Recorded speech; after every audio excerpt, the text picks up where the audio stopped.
रवी भाऊ, एक आपण बघितलं की एकनाथ शिंदे हे बरेचदा दिल्लीवारी करत असतात आणि त्यांच्या पर्वाचे म्हणजे गुरुपौर्णिमेच्या निमित्तानं ते जे गेले त्यात बरेच उलटसुलट आरोप प्रत्यारोप म्हणा किंवा बरीच वक्तव्य आपण विरोधकांची ऐकली.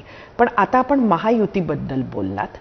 एक महत्त्वाचं विधान रोहित पवार यांनी केलं आणि त्याला अगदी असंच बाजू करण्यासारखं ते नाही आहे, कारण अगदी एक दिवस आधी संजय शिरसाटांनी हे मान्य केलं की त्यांना आयटीची नोटीस आली होती आणि बऱ्याच इतर आमदारांना खासदारांना अशी नोटीस आली आहे आणि हे भाजपाचं दबाव तंत्र आहे एकनाथ शिंदेंवर, असं रोहित पवार म्हणाले. नक्की परिस्थिती काय आहे? शिरसाटांच्या व्यतिरिक्त इतर लोकांना कोणाला आली आहे का अशी नोटीस? त्यांनी श्रीकांत शिंदेंचं नाव घेतलं, मग नंतर विथड्रॉ केलं. म्हणजे येणाऱ्या निवडणुकांमध्ये आपलं एक प्रेशर असावं, एक बार्गेनिंग पॉवर असावी, असं काहीच सुरू आहे का? आणि त्यासाठी शिंदे दिल्लीत गेले असं सांगितलं गेलं.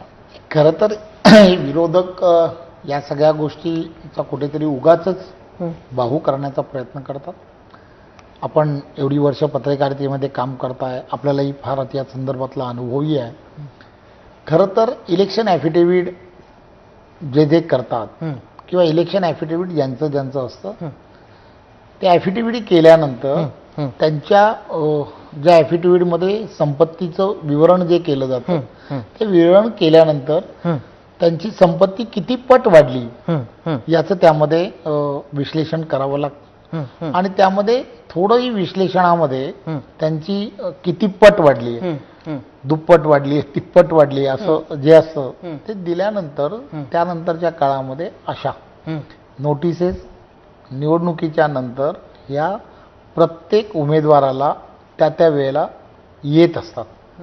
हे वस्तुस्थिती आहे आणि आपल्याला माहीत आहे देशाचे पंतप्रधान आदरणीय नरेंद्र मोदीजी 2014 पासून भाजपाच्या उमेदवारांना येतात का अशा नोटीस? मला त्यावेळेच्या काळामध्ये मी म्हणजे मी या टर्मच्या अगोदर त्या काळामध्ये दोन दुप्पट झाली.